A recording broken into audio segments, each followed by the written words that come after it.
أعوذ بالله من الشيطان الرجيم بسم الله الرحمن الرحيم الحمد لله والصلاة والسلام على رسول الله وعلى آله وصحبه ومن والاه وبعد اللهم علمنا ما ينفعنا وانفعنا بما علمتنا وزدنا علما يا رب العالمين. Bugün kelgan dersimiz bo'lsa Molla Ciyun rahimahulloh yozgan Nurul Anvar namliq usul fiqh kitobining bayonu hukmil xosning hukmi degan yerga kelib to'xtadik. Biz bundan burun musannif ash-sharih rahimahulloh bu usul fiqh haqida so'zlab, uni tunishtirib bo'lgandan keyin usul fiqhni 4 taqsimni 5 taqsimga bo'lib, o taqsimlarniki har biri 20 bo'lib, 20sini har bir ko'paytib 80 ga olib qo'ygan edi. Dastlabda buni vujuhun nazm deb bo'ldi. Vujuhun nazm, vujuhul bayan, vujuhul isti'mal, vujuhul istidlal deb 4 bo'ldi. 5dan 20 ga bo'lgan edi. Mana bu vujuhun nazm deganki, vujuhun nazm xos, am, mushtarak, muavval tutildi. Vujuhul bayan al-zahir, al-nas, al-mufassar, al-muhkam tutildi. Bunun karşısında tutuva al-khafi, al-mushkal, al-mujmal, al-mutashabih 8. Bazı tutulan 13 oldu. Onun kendinden vujuhul isti'mal, al-haqiqa vel-mecaz vel-salih vel-kinaya 16 oldu. Onun kendinden vujuhul istidlal. Vujuhul istidlal ibaretun nas, işaretun nas, dalaletun nas, iktidavun nas deb 20 oldu. Onun kendine bir tötü var. Bu tötü her birge keledi şu an 80 ga vardı o. Dep bizge tushuntirgan edi. Onun kendinden bunu bizge xosdan başlagan edi. Xosdan başlap xos degan kullu lafzin wudi'a li ma'nan ma'lumin alal infirad deb tushuntirgan edi. Yani ma'lum bo'lgan bir ma'niga ayrim holda qo'yilgan, alohida qo'yilgan, yolg'iz holatda qo'yilgan so'z xos deb atiladi deb tushuntirgan edi. Hamda uni kelidan u xosni 3 ga bo'lgan edi. Bu bir cins xoslik, xususan cins, yana biri navi xoslik, yani xususan nav, yana biri xususan ayn deb, shaxs xoslik deb, inson, rajul, zayd degan o'xshash deb 3 ga bo'lgan edi xoslikni. Hamda bugun so'zlamoqchi bo'lgan bo'lsa, xosniki hukmini so'zlaydi. Musanif rahimahulloh deydiki: "Velemma faragal musannifu rahimahulloh." Yani musannif demek çoğuna, yani Ebul Barakat el-Nesefi rahimahullah özündeki Metnul Manar namlı kitabıda en ta'rifil khas, khasının ta'rif edin, khasını ta'riflep oldu.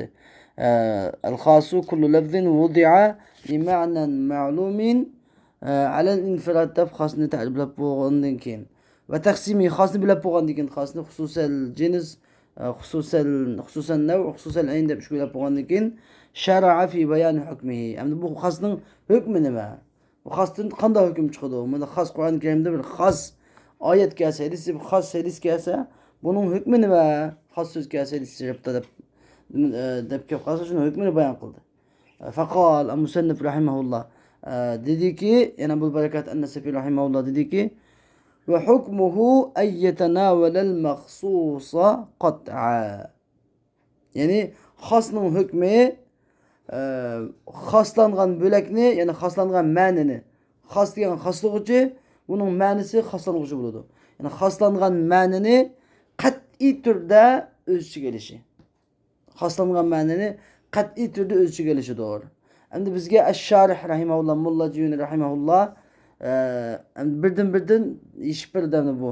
Yani xoslangan bo'lakni yoki xoslangan ma'nini qat'iy shaklda o'z ichiga olish degan nima degan gap desa, avvalan bizga hukm degan sharhlaydi. Hukm degan nima? Hukm degan ay atharuhul mutarattibu alayhi degan, yani xos degan so'zdan kelib chiqadigan asar. Kelib chiqadigan asar, uningki Tesiri. Onunki aşı tesirini kelip çıkıdığan nersen de batırdı o hüküm de batırdı o. Hastin kelip çıkıdığan eser hüküm de batırdı o. Yani has diyen sözden kelip çıkıdığan eser eyyetenavelel mahsus. Mahsusunu öz içige iliştir. Mahsus ne demdi bizge? Mahsus ne? Mahsus diyen ne dese? Mahsus diyeni ellezî huve medluluhu. Yani hasның medlulu. Has diyen dal, dalalet kılgıcı. Has dalalet kılgan manası medlul. Yani mahsus, medlul diyen oldu. Yani hasның manisi. Hasның haslangan manisi nime dep atıldı? Mahsus dep atıldı. Medlul diyen oldu manisi. Yani has özünün manisini kat'i şekilde ölçü gelişi bu hasının hükmü mu şu? Yani kat'i şekilde ölçü gelişi kanda ne diyen gap dese kat'an degeni yani bihaythu yaqta'u ihtimalel gayr. Yani gayrının ihtimalini kesip etken derecede. Yani kat'i kesip etip yani gayrının ki demek has malum bir manini özgü haslaydı o. Aşı manidin başka maninin bulapkı ihtimalliki kat'i şekilde yok. Öddesi yok demekçi.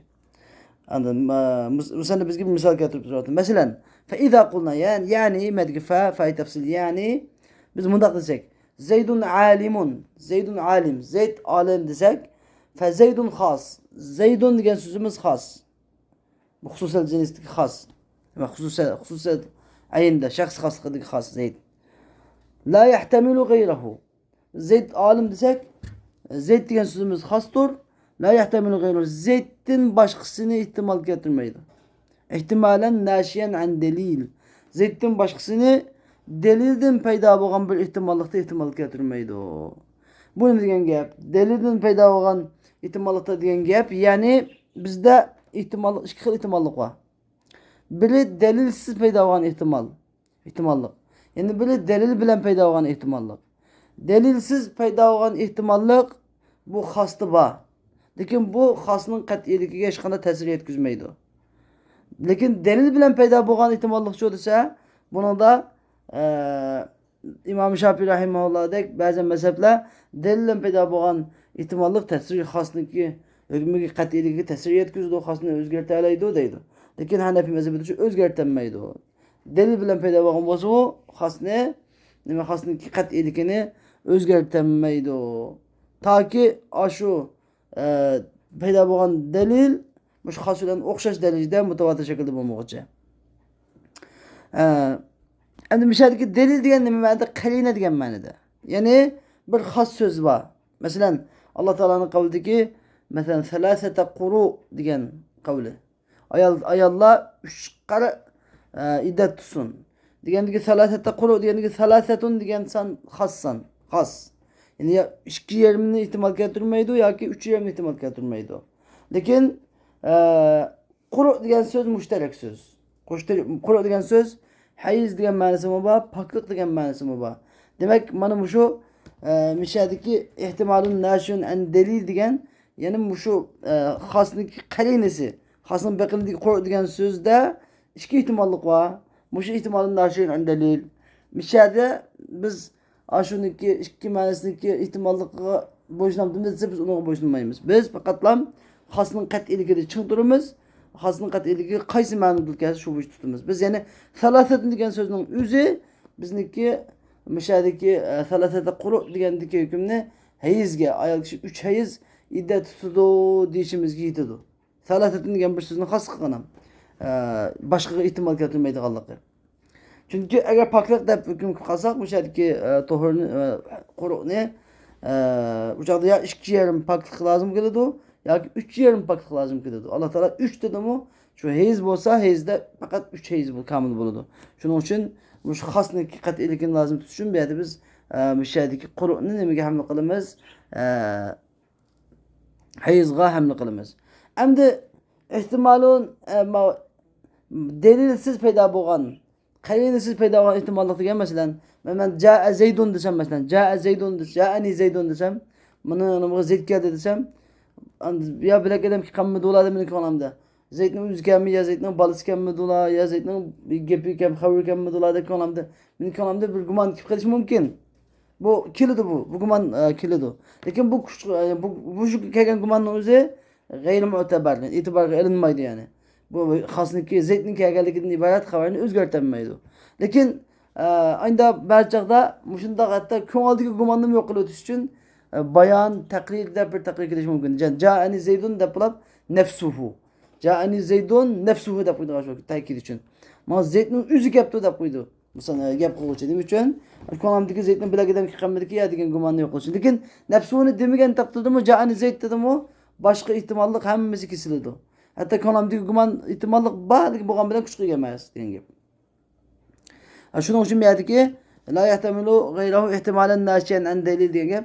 Ya'ni dalildan paydo bo'lgan ehtimollikni ehtimol keltirmaydi. Ya'ni xosning ma'nosini bilak bunun qaylinisida bo'lgan dalildan paydo bo'lgan ehtimollikni ehtimol keltirmaydi.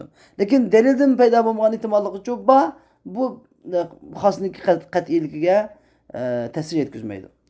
Endi va alimun aydan xossun. Alim degan so'z Zaydun alim degan so'zmi bu mu xos? Alim degan so'z bu masalan cins xoslik masalan. Alim degan so'z masalan. Bu mu xos? Lam yahtamil g'ayrahu. Demek Zeyd'nin gayrini ihtimal getirmeydi. Yani nima alim. Şu alim degan so'z sifatning gayrini ihtimal getirmeydi.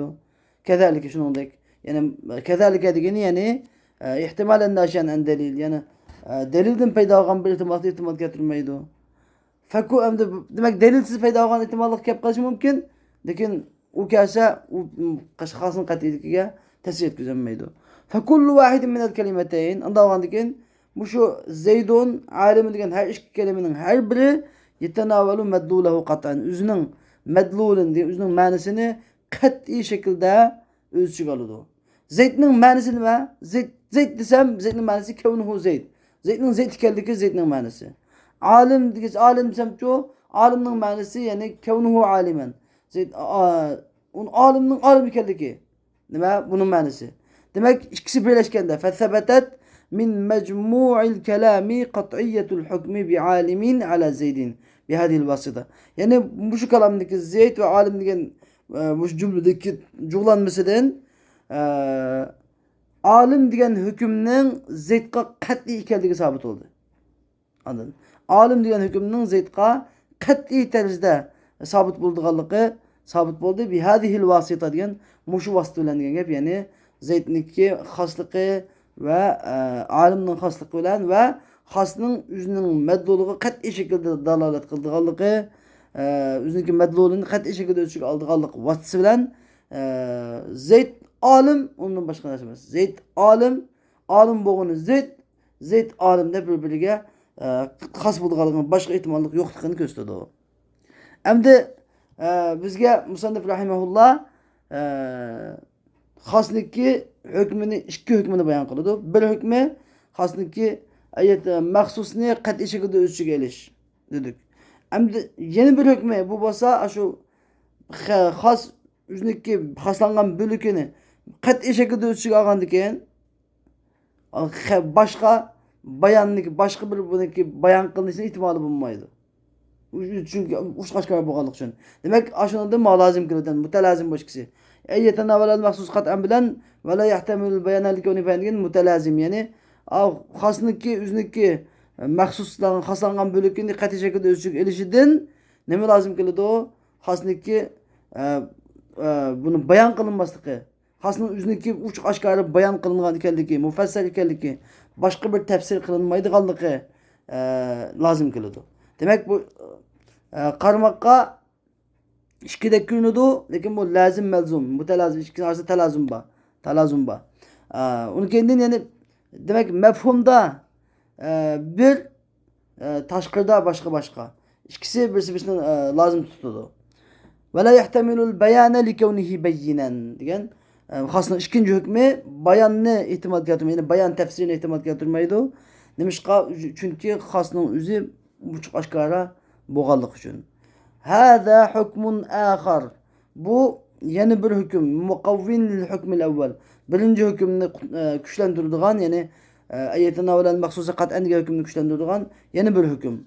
Ve keennehuma muttahiden. Xuddi bu ikisi bir bulab ketgandek. Yani bu ikisi ameliyatı bilemez, lekin İkisi bir bulab ketgenden keyin ikkisinin arasında talazum var. İkisi o'xshamaydi o. Başka lekin ikkisinin arasında talazum var. Yani birinci hükümden ikinci hüküm lazım keladi o. Velakinnel evvele lekin birincisi mezhebni bayan kılış için. İkincisi rakibinin sözünü nefi kılış için. Ve tüvendeki tepriyatlarını tepriyatlara teyalı kılış için. Endi bu iki hükümdeki başka geldikinin yeni bir delili. Tüvendi Musannif rahimehullah bizga 7 xil tafriatni, shu xosning hukmidan kelib chiqadigan 7 tarmoqdan chiqqan fiqh hukmini bayon qiladi. Ashadiki dastlabdiki 3 hukm xosniki o'ziniki bayon qilingan ekanligi. Yangidan bir bayonni ehtimol keltirmaydiganligi haqida. Keyingi 4 hukm bo'lsa, xosniki o'zining madlulini qat'iy shaklda o'ziga oldiganligi va başka ihtimal yo'qligining haqida so'zlaydi. Shuning uchun bu ikkisi başka deymiz. Endi bizga Musannif rahimahullah bizga shu başka bayanni ihtimal keltirmaydi degan so'zini Abdulniki Ash-Sharih rahimahullah Musannifniki El-Matin rahimahullahning la yahtamilul khasu bayan degan dikavnihi bayanan bi nafsihi degan so'ziniki tefsirini qilib berdi. Ya'ni la yahtamilul khas bayanet tefsir. Khas bayanet tefsirinin bayanet tefsirine ihtimal keltirmeydi. Yani khasның bayanet tefsirde tefsir kılınışının ihtimali yok. Bunda diyen ne diyen gap? Diyen gap bir bayan bir qancha gapimiz. Biri bayanet tefsir, yani biri bayanet tegyir, yani biri bayanet takrir, yani biri bayanet tebdil. Dep töt gübülenidi. Bayanet tefsir, bayanet tegyir, bayanet tebdil, bayan التقرير تركي بلنده. عند بيان التفسير ديان لما بيان التفسير ديان شو biz dese sözde ötken taksimattaki müfesser.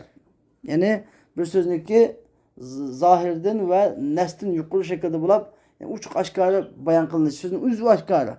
Üzü aşkara. Maksat aşkara. Başka ihtimallık yok. Şekilde uçuk buluşuyor. Gepniki Cani Zeydun dese mesela Zeyd geldi dese gep uçuk. Zeyd geldi. Zeyd'in geldi uçuk. Ya Ömer emez kergeni, ya Tokta emez, ya Mehmet emez. Bu şu müfesser. Anladın? Bununki karmı karşısında mucmel var, mucmel. Mucmel uçununki üzüp karmı karşısında. Hem de bayanı tefsir diyormuş. Bayanı tekrir diyen cüdese, bayanı takrir. Bayanı takrir diyen mesela Ca'ni Zeydun, Zeyd'in kergeli uçuk. Lakin karşı tarafın konuda Zeyd demez ya başkadan Kimmedullah Yazid'nin, Emir Kimmedullah Yazid'nin, Havir Kimmedullah degende bir konuda bir başka ihtimalı gumanı lakab kalsa Ca'ani Zeydun nefsuhu dep Zeydun nefsuhunu katip Zeydun'a nefsuhunu katip güçlendirip koysam bu bayanut takrir dep atıldı. Bu bayanut takrir müfesserini muhkem derecesi götürürdü. Hem de onundakin bizde bayan et-teğyir. Bayan et-teğyir degen mesela enti talikun dep bir adam ayalığa. Enti talikun degen bolsa siz talak. Bu uçuk gap. Siz talak degen gap bu has. Lekin onu kendin indekhalti dar da kaptı. Eğer mahuluk iyisiniz dep şart nes koygan bolsa müşahideki indekhalti dar degen gap bayan et-teğyir dep atıldı. Beski nemenen şu hasniki nemene hükmünü özgertiş dep atıldı mı? Anladın? Ama ahirisi bayanı tebdil. Bayanı tebdil degeni evvelki hükmünü emelden kaldırış. Yani mensuh emelden kaldırış, nesk, mensuh kılış. Bu mu haska ihtimali var bu mesela.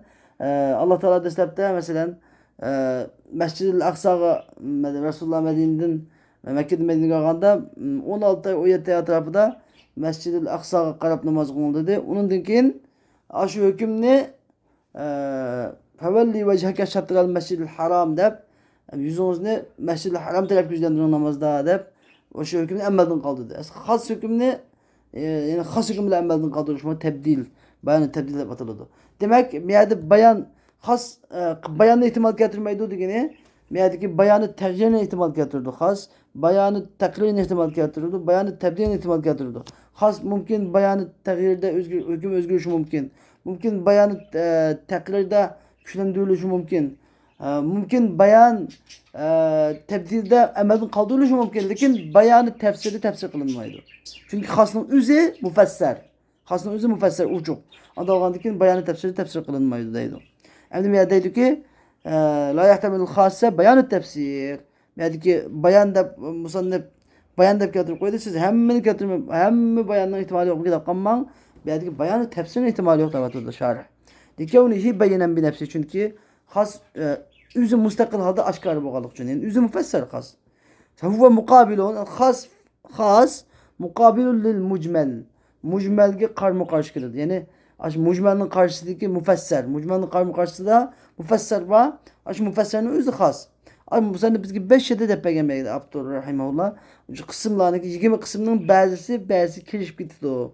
Ba'zida xos mufassar bo'lishi mumkin.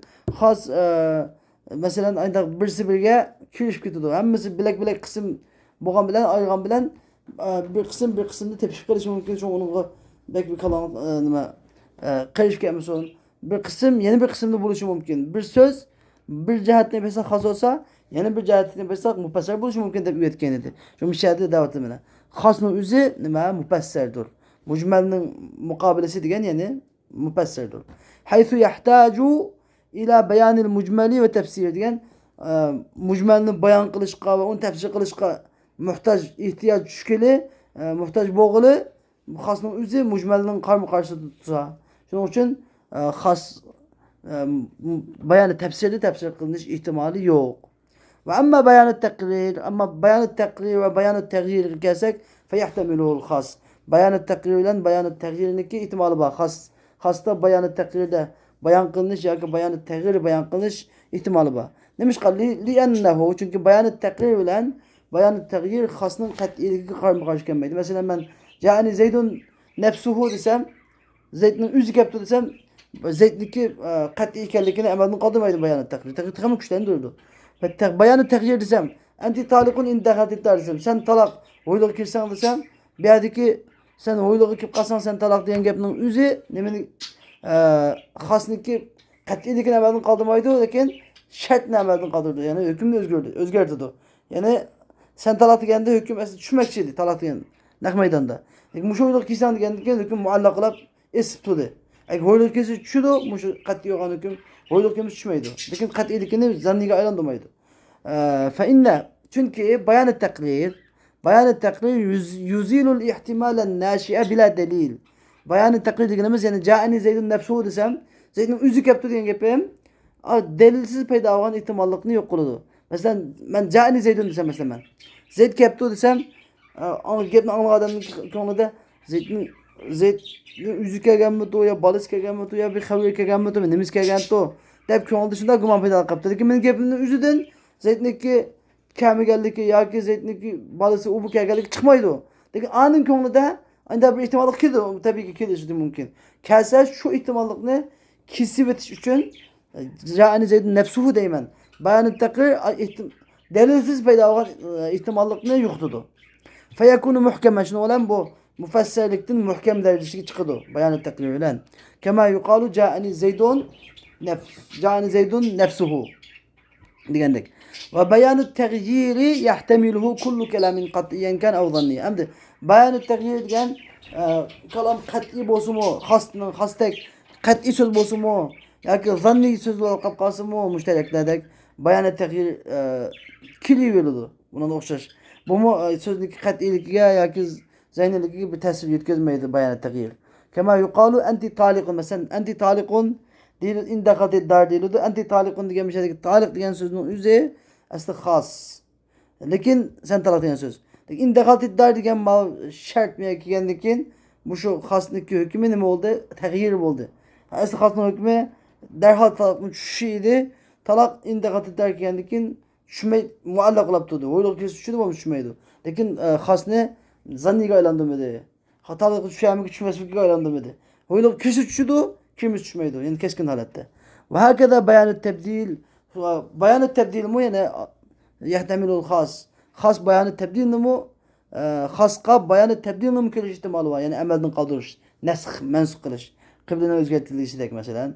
Deydi, bugungi darsimiz ahirlashdi va oxir davana alhamdulillahi robbil alamin.